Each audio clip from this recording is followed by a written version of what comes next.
Vous avez sûrement cliqué sur cette vignette pour savoir combien vous a coûté votre emprunt sur le RMM. Et ben c'est très bien parce que dans cette vidéo, on va voir combien ça vous a coûté. Et ben c'est très bien, je vais vous montrer ça en vidéo, ou plutôt je vais vous partager avec vous mon petit outil que j'ai développé, voilà, sur une idée originale de Michael Courvoisier, je crois, ou plutôt qui m'a challengé, et c'était de Draz ou d'un autre personnage. Enfin bref, c'est pas le plus important. Voilà, on se retrouve sur la page où tout avait commencé. Le besoin, c'était tout simplement avoir une fonction au sein du RMM permettant d'avoir un PDF dans lequel serait inscrit l'année choisie, version du RMM, le wallet, la valeur du 31 décembre. Enfin bref, avoir un relevé, une métrique qu'on puisse présenter tout simplement, et pour justifier ses gains ou ses pertes. Alors sachez aussi que tout a été respecté, enfin pas trop, budget zéro. Si vous ne savez pas utiliser Cursor, il y a une vidéo juste là qui pourra vous aider. Pareil, le junior il en fait qu'à sa tête, au début il est parti sur ChatGPT, il est parti dans tous les sens, alors que le senior, par exemple Michael Courvoisier, avait donné la solution, ou du moins avait donné des bons tuyaux. Après voilà, ce qui était intéressant aussi, c'était de savoir les limites. Moi j'aime bien, voilà, quand j'utilise des technos, des stacks, vous appelez ça comme vous voulez, des outils, bah, juste, dans quel cas ils sont très optimales et dans quel cas ils sont nuls, quoi, ils servent à rien. Donc j'ai vu ces limites de log ou autre. Pareil, en fait ça va être plutôt une vidéo bilan, et de comment je l'ai fait, ça arrivera le week-end prochain ou le week-end d'après, je ne sais pas. J'ai tout enregistré il y a 6 heures. C'est pas le sujet là. Aujourd'hui ça va être assez court, ça va être en un rush, enfin j'espère, si je ne bégaye pas trop. Enfin bref. Alors ChatGPT utile au début, dès qu'on veut faire des choses complexes. C'est vrai que Cursor est meilleur avec Claude. C'était de toute façon, même sur Cursor, vous verrez. De toute façon, vous savez quoi, je vais vous montrer. Voilà, je vais vous montrer tout simplement à quoi ressemble le projet final. Ben, ça ressemble à ça. Hop, je ferme tout pour faire un peu plus propre. Alors l'architecture est vraiment YOLO, hein. J'ai essayé de regarder des tutos rapidement, mais bon, le principal c'est que ça fonctionne. L'utilisateur il le voit pas, ça. C'est plutôt les devs qui doivent maintenir le produit qui vont galérer. Alors Cursor est cool, Cursor a été vraiment cool, hein. Par exemple vous voyez là c'était un prompt que je lui ai dit. Alors Cursor est vraiment simple, vous mettez par exemple des composants sur votre page, ça peut être par exemple des petits boutons ou autres, des graphiques au hasard. Il vous les fait tout seul, il vous crée le component, après il vous l'intègre à votre page. C'est assez simple à prendre en main. Et de toute façon, regardez le prompt, c'était juste retire ce component qui s'appelle télécharger le graphique, parce qu'à la base je voulais que vous puissiez le télécharger, mais bon, avec un clic droit vous pouvez le faire, donc ça servait à rien. Et je lui disais c'est inutile au final, et désactive-le. Et il me le fait, j'ai accepté tout, c'était ok. Alors l'IA c'est vraiment cool pour démarrer, pour se lancer. Donc voilà, je réponds à la question, est-ce qu'on peut faire un outil communautaire sans savoir coder? Et je pense que oui, franchement. C'était assez simple, C'était plus long. Alors c'était pas simple dans le sens où en une demi-heure le projet était fini, YOLO, tout fonctionne. Non, c'était plutôt simple dans le sens pour comprendre et pour faire des parallèles. Je pense que quand même il faut certaines bases dans le code, mais c'est plutôt de la logique, c'est savoir comment découper en fonction, comment découper par exemple en tâches un process, une procédure, faire des fonctions, des boucles for, des if ou autres. Une fois que vous connaissez ça, vous connaissez l'algorithmique, pour lui donner, c'est assez simple. Et là où j'ai buté aussi, c'était par exemple pour faire des parallèles, pour m'exprimer. J'ai pas du tout le vocabulaire TypeScript, et en fait, c'est pas du tout le même. Enfin, je voyais, à un moment j'ai compris que l'IA ne me comprenait pas, et je me suis dit c'était la fin. Voilà, j'arrête tout. Non, du coup j'ai regardé j'ai regardé des petits tutos, et je me suis bloqué, je sais pas, 1 heure ou 2, et j'ai regardé des gens faire du JavaScript, Node.js ou TypeScript, c'est quasiment la même chose pour moi. Après, si vous êtes spécialiste, c'est pas une insulte ou quoi, non.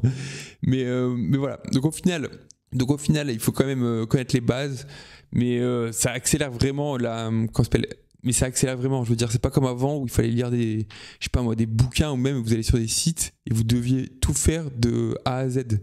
Là, je lui disais par exemple, change-moi le nom de cette fonction, je fais quelque chose de simple, il me le changeait dans tous les fichiers, dans les imports ou autres.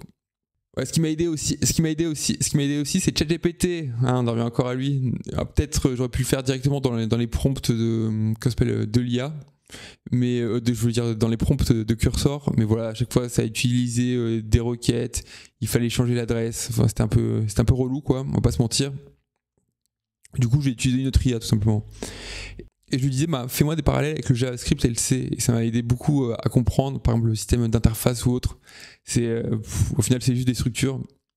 vous savez quoi, ça sera plus parlant, je vais vous montrer tout simplement des prompts que j'ai fait à ChatGPT. Par exemple, là je lui ai dit possible d'avoir une table qui donne l'équivalent aux fonctions. Enfin voilà, je ne savais même pas comment définir enfin, je voulais qu'il me fasse un truc, mais j'avais pas le terme exact en JavaScript. Et ben, lui il comprenait et il me le sortait. Donc ça m'a aidé en fait pour élaguer. Voilà ce que j'appelle élaguer ou plutôt refactoriser. C'était même pas refactoriser. Alors refactoriser, c'est par exemple quand vous avez un long, je sais pas, vous avez un long process avec des choses en commun et voilà, vous découpez en petites tâches que vous pouvez réutiliser à plusieurs endroits ou autres. Puis même c'est plus compréhensible que d'avoir par exemple des fonctions de 400 ou 500 lignes. Mais ce que j'appelle élaguer, c'est tout simplement retirer toutes ces mauvaises herbes, ces mauvaises pousses que m'a fait l'IA, qui m'a en fait parasité tout simplement mon code parce que au début je le promptais très mal. Par exemple, il me créait 2 ou 3 fois la même constante. Pareil, je crois qu'il y a un soir, j'ai juste quasiment tout supprimé et je lui ai dit mets-moi tout dans un fichier de constante parce qu'à chaque fois il appelait, je sais pas, la constante elle s'appelait USDC en minuscule, après c'était USDC en majuscule, je sais pas quoi. Au final c'était la même valeur, par exemple c'est la valeur du smart contract, enfin plutôt l'adresse, autant pour moi. Il faut commencer à utiliser le bon terme. Et bon, ça m'a vraiment aidé. Et je ne sais plus comment s'appelle l'équivalent de l'interface ou autre, mais bon, c'est pas si compliqué. Hein. Ouais, typiquement, quelque chose qu'on ne voit pas en C, c'est ça. Ou en tout cas, j'ai jamais vu. C'est de faire simplement une constante qui est un tableau. Qui est un tableau, pareil, tableau, map. Peut-être je le ferai plus tard. Je vous l'expliquerai plus tard. Mais en fait, il va juste filtrer sur les types, les transactions types qui s'appellent supply, withdraw ou autre. Parce que pareil, j'ai construit ça, bref, je vais pas tout montrer le code, j'ai construit ça de façon à ce que si j'ajoute des GraphQL, des queries, en fait, le mécanisme derrière ne bouge pas. En fait, c'est comme, j'appelle ça, en C, on dirait, on fait un masque. Je sais pas comment dire. Mais vous avez compris, par exemple, c'est typiquement pourquoi j'ai fait ça, c'est parce que actuellement, je fais pas les liquidations. Et du coup, il y a un trou dans la raquette quand on veut savoir combien nous a rapporté le RMM. Donc ce que je vais vous montrer, c'est juste pour... le petit outil, il est très simple, il fonctionne très bien, très bien même d'ailleurs, il faut pas être peu fier. Hein. Et il vous donne le détail journalier. Pareil, je me suis mangé les neurones entre la formule. Parce que oui, Michael, tu m'as donné les outils et là vous trouvez les données, mais il y a une donnée que tu m'avais pas donnée. Alors j'ai dit 2 fois le mot données, j'espère que vous avez compris. Plutôt la data, comment récupérer toutes les infos utiles. Et après c'était à moi de les mixer, de les agréger, les concaténer ou autre. Il y a un type de données que tu m'as pas donné. Il y a une donnée que je suis allé récupérer directement sur l'API du RMM. Je vous montrerai après aussi comment la récupérer. Mais voilà. Et oui, et aussi particularité du JavaScript, les dates. C'est quoi ce délire? Attendez, je reviens. Alors les Marocains et les Algériens, je parle pas de ça, hein. Je parle des dates, je parle de timestamp ou autre. Voilà, budget de la vidéo 3 €. N'hésitez pas à vous abonner et à liker, ça me fera grandement plaisir et ça aidera cette chaîne à se développer déjà. Parce qu'en ce moment, les abos, c'est pas trop ça. Non, ce que je veux dire, les dates, c'est par exemple les timestamps. Vous savez quoi, on va aller voir. Là, j'en ai. Hop. Voilà, typiquement, ça, c'est les données officielles du RMM. Donc, on a le liquidity rate. Je pense que c'est le. Alors, c'est entre 0 et 1, c'est un pourcentage. Donc là, je pourrais dire qu'il y a 9% des liquidités en stablecoin. Ah oui, c'est que de l'USDC. Ça ne fonctionne actuellement que pour l'USDC. Pour le Wrapped XI, on verra plus tard.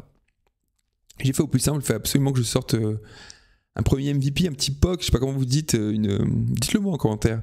Enfin bref, une fonctionnalité avec laquelle vous puissiez jouer entre guillemets. Voilà, il y a le taux d'emprunt qui est variable, c'est la valeur qui m'intéresse le plus. Après, il y a l'utilisation rate, et je l'ai pas utilisé. Mais en fait, qu'importe l'utilisation rate, si vous suivez un peu mes vidéos, vous comprenez le mécanisme du RMM. En fait, c'est lui qui va déterminer le taux d'emprunt. Au final, c'est juste une formule mathématique, je pourrais le récupérer. Stable borrow rate, je ne sais pas pourquoi il y est, parce qu'au final, on ne peut pas faire d'emprunt. On peut pas faire d'emprunt avec un taux fixe. Et là, attention, petit quiz. Qu'on s'appelle données retournées, X, pourquoi pas. Bon, c'est une date. L'année, year 2024. Le mois 2. Alors, à votre avis, février, mars, avril, mai. Date 8. Alors, 8, c'est le jour. Et ensuite 0, c'est minuit. En fait, le mois en JavaScript, il va de 0 à 11. Alors ça, j'ai pas compris. Honnêtement, je veux bien être ouvert ou quoi, mais ça, je comprends pas pourquoi vous faites pas, je comprends pas pourquoi vous faites ça, les JavaScripteurs. Je sais pas comment on vous appelle, mais pour expliquer aux autres, quand vous faites de l'informatique, vous faites des compteurs ou autre, enfin, vous stockez votre donnée, soit vous allez de 1 à n, par exemple de 1 à 10, vous avez 10 valeurs, soit vous allez de 0 à n-1, donc de 0 à 9, et vous avez aussi 10 valeurs. Donc l'année, donc plutôt l'heure, le jour, l'année, ça va de 1 à n. Par contre, le mois, ça va de 0 à n-1. Pourquoi? J'ai pas compris. Mais bon, il doit y avoir une raison. Allez, pour intéressant, comment retrouver ces valeurs? Je vais vous montrer. Aussi, je vais enfoncer une porte ouverte, mais qui paraît assez logique. Qu'est-ce qui m'a aidé à construire ce petit projet, cette petite application, sans rien y connaître, ou plutôt la débugger? C'est de faire des testeurs. Ça paraît tout con, mais franchement, ça m'a grave aidé quand j'ai commencé à élaguer ce que tout m'avait fait l'IA. Je comprenais plus rien honnêtement. Ça, c'est l'API qu'il faut appeler du RMM, que j'ai utilisé, enfin, vous faites ce que vous voulez. Et vous avez fait les taux historiques. C'est un peu compliqué, enfin pas si compliqué que ça, parce qu'au final c'est du fixe. Il faut mettre les reserve ID. Donc c'est comme ça qu'on sait que si c'est de l'USDC ou autre. Et le reserve ID, c'est la même valeur que dans GraphQL. Donc en fait, c'est l'adresse du stablecoin en question, USDC Wrapped.xi. Et après, il y a la pool de stockage, le Volt, je sais pas trop comment. Pareil, c'est terminé. Pareil, c'est nomenclature, c'est terminé. Enfin, c'est terminologie, c'est encore un peu flou pour moi. Il faut. Bref, le plus important, c'est que ça fonctionne. Ensuite, vous avez la date, c'est un timestamp.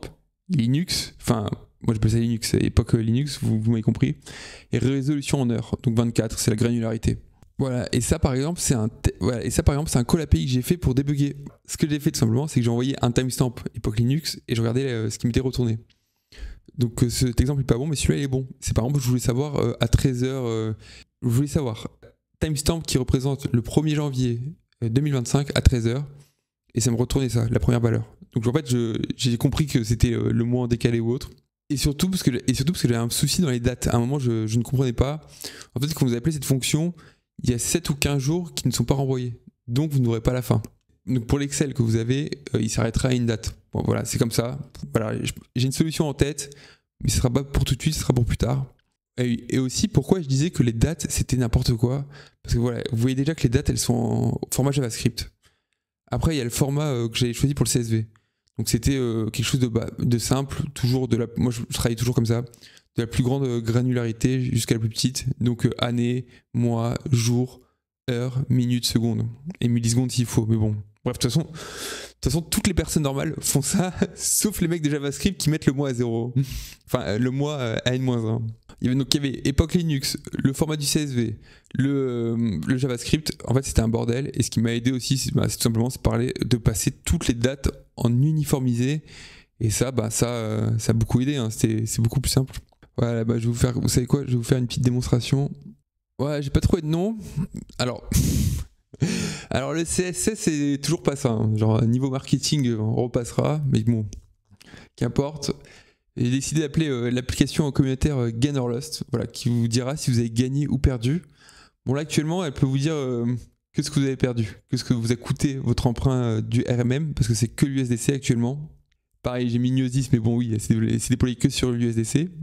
Ouais, j'ai un peu joué avec tout, n'hésitez pas à cliquer sur ce bouton, vous verrez, il y a une petite surprise.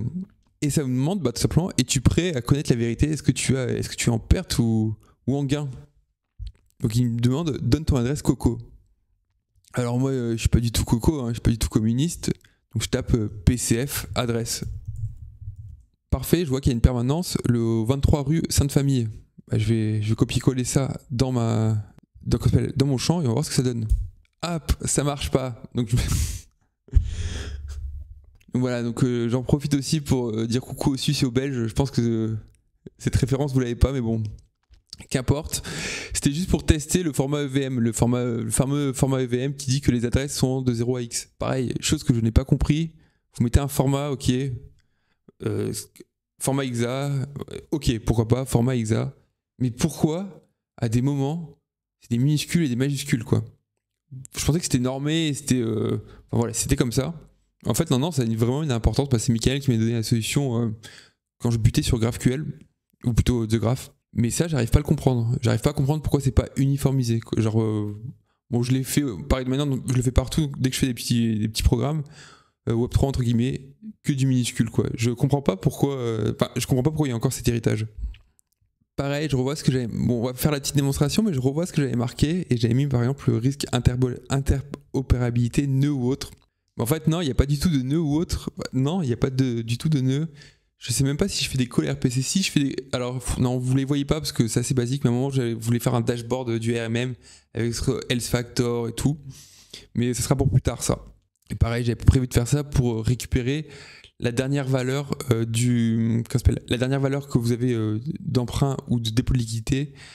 Mais le problème, c'est qu'il manquait ce trou de 10 ou 15 jours. Donc c'était quelque chose d'approximatif, c'était juste une courbe linéaire, enfin ça ressemble à rien. Puis je me suis dit que c'était pas si important, donc du coup je l'ai zappé. En tout cas, voilà, date limite de livraison, début avril. Bon, on est le 11, c'est vrai que je suis un peu en retard, une semaine. Mais voilà, il y a eu du retard, moi j'ai rien pu faire quoi. Après voilà, j'ai du retard, mais de notre côté, toutes nos forces ont été déployées. Malheureusement, The Graph faisait des siennes. Non, je rigole. Ensuite, après aussi dans la vidéo, on ira voir NodeShaker parce que j'avais dit de souvenir que c'était RPC, nœud ou autre. Mais maintenant, je suis quasiment sûr de savoir ce qu'il y a. Ça doit être juste un call RPC. On ira vérifier si je peux. Et voilà, on va prendre deux wallets. Un petit wallet qui a peu d'emprunts et un gros qui a beaucoup plus d'emprunts. Et je vais vous montrer à quoi ça ressemble. Donc voilà, je mets l'adresse. J'appuie sur entrée. A few moments later. Oups. Voilà, pareil, à un moment, je vais faire une espèce de. Un peu comme des applications, des choses qui chargent ou autre. Mais en fait, j'y arrive pas du tout. Franchement, la présentation là qui est horrible. Sachez que. Il faut au moins 10 prompts à Cursor pour lui dire change-moi le CSS, mets-moi par exemple le texte au milieu parce que c'est illisible. Je lui fais envoyer des captures d'écran, j'y arrivais pas. Pareil, dans les règles que j'ai récupérées, il y avait Tailwind CSS. Je pensais que c'était simple de prise en main ou autre. Au final, il m'a quasiment pas fait d'erreur. Il m'a fait juste une, je crois, à un moment, mais je pense qu'il est pas du tout activé. Enfin, il faudrait que je revoie ça. Combien son emprunt lui a coûté? Ça lui a coûté 11,49 USDC, soit l'équivalent de 0,23 Real Token. Voilà, comme ça vous pourrez comparer si vous, enfin c'était rapidement, c'est pour avoir une petite référence. En Real Token, combien ça vous a coûté? Parce que je sais que beaucoup font des emprunts du RMM pour acheter sur le marché primaire ou autre. Est-ce que c'est viable? Est-ce que c'est rentable? Ça vous de voir, hein, ça c'est pas à moi. Voilà, je vous ai fait un petit bouton pour étudier la viralité, entre guillemets. Vous pouvez vous cliquez sur le bouton, ça vous ouvre votre application Telegram. Voilà, je sais que si vous utilisez Realty, vous êtes souvent sur Telegram. Vous pouvez l'envoyer à un collègue ou tout simplement le mettre dans un canal, un petit chat. Vous pouvez le mettre dans un canal, par exemple le canal Realty francophone. Après, n'allez pas les spammer non plus, mais vous pouvez aussi rejoindre mon canal Telegram qui se trouve en bas dans la description. Donc voilà, n'hésitez pas. Alors voilà à quoi ça ressemble, c'est assez basique. Voilà, la courbe en rouge, c'est la dette, la courbe en bleu, c'est les intérêts journaliers. Il n'y a pas la courbe, malheureusement, journalière du taux d'emprunt, ça aurait été sympa. Voilà, historiquement, c'est un grand mot parce qu'il est un peu plus d'un an, mais je pense que sur la première année, il était quasiment tout le temps au-dessus de 10%. Et après, il a baissé récemment, la fin février, début mars. Et c'est ce qu'on voit là en fait. En bleu, les intérêts journaliers commencent à baisser. Pourtant, en rouge, sa dette augmente. On voit bien qu'on s'appelle les intérêts composés. Alors c'est assez plat parce que voilà, il faut des années pour voir l'accélération des intérêts composés. Même si c'est de la dette ou autre, les intérêts composés, ça marche dans les deux sens, hein, je vous le rappelle. Donc on verra plus tard ce wallet. Si ça se trouve, peut-être que ce wallet va laisser sa dette courir, ça serait intéressant. Ouais, si tu me regardes, ne touche à rien. Donc ça prend en compte les transactions. Il faut dire transactions, moi j'appelle ça des événements. Voilà, les 4 transactions, qui sont les 4 transactions primaires. Les quadritransactions. C'est 4 couleurs. Ils sont 4 couleurs. Quadricolore. C'est pas mal ça. Et on voit que ce wallet, par exemple, il a mis $2 ou autre. Et après, il avait emprunté $2, il a remboursé. On voit qu'il a emprunté d'un coup $200. Il a laissé traîner. Après, il a remboursé, et ainsi de suite. Et ce qui va vous intéresser, c'est surtout ça, c'est le récapitulatif des transactions. On voit qu'il a fait 35 interactions. Donc il a fait 35 interactions dans tous les sens. C'est-à-dire, enfin plutôt dans toutes les dimensions possibles. USDC, WrappedXDAI. Là actuellement, pour vous afficher ce graphique, c'est juste les emprunts et les remboursements. Mais il y a aussi les dépôts et les retraits, quand vous retirez vos dépôts. Ils sont affichés là. Vous avez juste à cliquer sur le bouton, hop, un petit tableau. Voilà, ça vous fait un petit tableau ou plutôt une petite liste déroulante. Vous avez la date avec le timestamp, enfin je veux dire avec l'heure et la seconde. Hein. Je suis allé chercher la précision. Pour vous, je suis allé chercher le meilleur.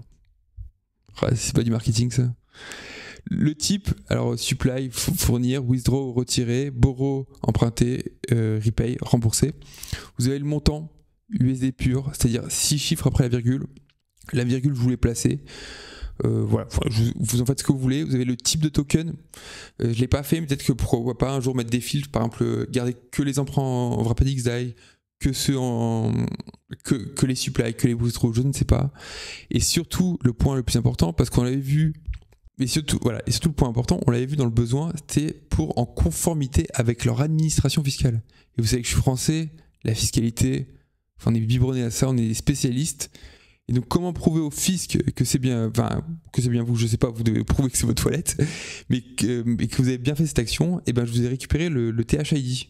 Donc on voit que ça c'était le 8 mars 2024. Oui, parce que moi les mois, le janvier c'est le chiffre 1, je fais des choses que toute bonne personne ferait.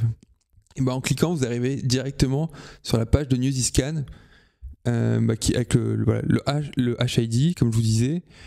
La transaction qui a été effectuée, bon, c'est un dépôt OTH, c'était juste que c'était hérité de AAV. Mais ce que vous voyez bien, c'est là. C'est en fait, il a déposé 0,72 centimes de Rapid XDAI. Et si je reviens sur la page, j'ai 0,72 77,95. Voilà, il y a des petits dépayes. Vous en faites ce que vous voulez. Vous pouvez dire du 1 pour 1. Vous pouvez chercher. Peut-être que ça serait une fonctionnalité. Ajouter les taux actuels, les récupérer sur CoinGecko ou quoi, j'en sais rien. C'est juste des idées. Point important, vous pouvez l'exporter en format CSV ou au format JSON. Regardez, je vais vous en faire un. Hop, j'en ai déjà fait plein pour un petit test. Et hop, ça ressemble à ça. Donc vous avez votre CSV. Sur la gauche, la date. Bon, dites-le moi en commentaire, par exemple, j'aurais peut-être pas dû mettre les heures, c'est peut-être pas important au final. Je pense pas que le fisc aille jusqu'à la seconde. Ouais, pourquoi c'était important? C'était pour les API et API. Je suis vraiment allé jusqu'au bloc. Donc ça c'est vraiment cool. Ce sera, je pense, le sujet d'une autre vidéo, de l'algo qu'il y a derrière. Ce qui au final était le plus intéressant. Et je veux dire, faire des boucles forts, faire une mise en page, moi ça m'intéresse pas trop. Enfin, c'est pas ce que je kiffe le plus en tout cas. Après, c'est pas le truc qui fait vendre le plus non plus, hein, quand vous voyez la page que j'ai fait. Mais bon, ça fonctionne. Vous avez aussi l'export JSON, voilà, je vous fais la petite démonstration. Ok, il me l'a ouvert dans Cursor, je sais pas pourquoi. Mais bon, voilà, ça ressemble à ça. Vous avez toutes les données. Vous cliquez sur masquer pour le faire remonter. Vous pouvez le laisser dérouler, mais bon, vous avez galéré. Et voilà, et ce qui vous intéresse le plus, c'est de savoir vos données journalières. Est-ce que, combien ces intérêts, la petite courbe rouge, représente ou autre. Ah oui, aussi point important, j'ai oublié de le dire, vous pouvez désactiver par exemple. Vous pouvez garder que les intérêts journaliers. Voilà, vous désactivez tout, ça sert à rien. Vous pouvez activer les dettes. Voilà, c'est pas magnifique ça. On dirait Joseph Carlson qui est sur Qualtron et qui dit why CapEx? And how much in CapEx were they doing in 2022 Q1? Well, we can take a look at that right here. Voilà, très bonne chaîne Joseph Carlson, vous pouvez vous abonner. Voilà, et aussi je vais vous dire rapidement l'algo. En fait, dès qu'il y a un mouvement, le premier emprunt, je ne sais pas comment faire, il est calculé à minuit. C'est comme ça. Il est affiché là, et après il fait la somme et il continue. Vous voyez que le taux d'ailleurs, il change. Là, vous avez les valeurs des taux. Peut-être qu'un jour on les mettra sur la courbe, comme je disais, mais c'est pas le sujet. Vous voyez aussi que, comme sur le graphique, cette personne a remboursé tout d'un coup, et à un moment il avait son petit surplus là, tout simplement. Parce qu'on comprend pourquoi il a remboursé. Les taux étaient montés à 14%. Après, bien sûr, c'est les taux, pour les puristes, c'est l'APR moyenné de la journée. Bon, bref, c'est pas très important. On voit qu'il a remboursé, qu'il a réemprunté. Il y a le deuxième trou qui arrive là. Et ça calcule tous les intérêts. Donc là, vous avez vraiment le relevé journalier. C'est vrai qu'en regardant ça avec vous, je viens de voir que j'ai pas mis les intérêts qui se cumulent. Ça aurait pu être intéressant. Il n'y a pas encore la fonctionnalité de plage, de choisir l'année donnée. Je le ferai peut-être plus tard si vous le désirez. Mais voilà, je pense qu'avec ça, vous pouvez commencer à travailler. Je veux dire, si vous faites une déclaration fiscale, on arrive en mai, vous pouvez le faire pour jusqu'au 31 décembre. De toute façon, vous avez, je sais pas, vous avez un cerveau, vous avez des doigts, vous vous débrouillez à un moment. Oui, est-ce que je vais vous montrer, allez rapidement pour la démonstration, c'est l'export CSV, vous cliquez là-dessus, hop, bon, j'en ai déjà un, et ça ressemble à ça. Donc voilà, c'est tout mignon, c'est tout beau, c'est en prod, vous pouvez vous amuser, et on va aller voir par curiosité un gros wallet. Et je vais aller voir Nunchaker, je l'ai toujours pas fait. Voilà, je clique là, découvrir l'adresse. Ça charge. Et hop, là vous avez un très très gros wallet, c'est le fameux wallet avec lequel je jouais depuis le début, qui a plus de 110 000 $ de dette en USDC, parce qu'en XAI je crois qu'il avait 40 000 de souvenirs. Vous voyez là, donc donc la dette, il faut aussi, j'ai oublié de le dire, la dette c'est en rouge, et vous voyez sur la gauche tout simplement, voilà, vous voyez que c'est entre 100 et 120, ça doit faire 110. Et en bleu, vous avez les intérêts journaliers. Par exemple, vous voyez qu'une fois il a payé quasiment, la journée ça lui a coûté, sur une journée, son emprunt ça lui a coûté 48 $. Voilà, après pareil, il y a toutes les transactions, je vais pas toutes les montrer. Mais voilà, la dernière, on l'avait vu, c'était le 1er avril et il a rien fait depuis. Donc on voit que c'est une personne qui emprunte fort et que son emprunt depuis le début lui a coûté quasiment 200 réels tokens. Allez, maintenant on va aller voir sur Nunchaker. Là, moi je suis curieux de voir ce que ça donne. Alors comment j'ai trouvé si vous voulez savoir comment fonctionne... Alors si ça se trouve ça va être un fail. Hein. Pour ceux qui étaient juste là pour choper des ventes sauvages et qui n'avaient pas tout écouté, comment on chope tout simplement les requêtes qui partent de votre machine vers les serveurs. Vous allez sur Network et là vous voyez tout. Là on est sur Multi-Chain Nunchaker et je suppose qu'il va faire un call API. Voilà, les RPC on le voit là, il est marqué directement. Donc Nunchaker ça fonctionne via un RPC. Il n'y a pas du tout de nœud ou autre. Donc voilà, ce qui est cool, c'est que les compétences augmentent et ça c'est ce qui est le plus cool. Voilà, si ça vous plaît, vous pouvez jouer avec ce petit script, cette petite application plutôt, faut dire. Le lien gainerlost.mybot.fun. Ouais, j'ai fait du franglais, là vous n'allez rien comprendre. Voilà, l'URL vous l'avez là, gainerlost.mybot avec un s.fun, parce que oui, le code c'est fun. Et voilà, c'est tout, c'est fini, c'était pas si compliqué, hein? Par contre, ce qui est cool, c'est que j'ai réussi à faire un outil communautaire sans savoir coder. Et je vous rappelle qu'il y a un concours de dev. Donc lundi ou mardi, si j'arrive à faire la config, je serai en live. Voilà, petit direct. Il nous reste une semaine pour tout simplement postuler au concours. Voilà, je compte y participer. Est-ce que je vais être retenu ou pas? Je ne sais pas. Est-ce que j'ai une bonne idée? Je ne sais pas non plus. Et l'idée, c'est de faire une petite... Voilà, vous venez, vous parlez. De toute façon, si vous avez peur d'être seul, moi je serai là. Donc n'ayez pas peur. Et voilà, j'aurais juste, je pense que je prendrai juste Miro et on fera des schémas, des idées et on essaiera de trouver un truc qui soit utile. Voilà, et puis mon but c'est de trouver au moins 3 bonnes idées, même si le niveau est très haut. Donc on verra ce que ça donne.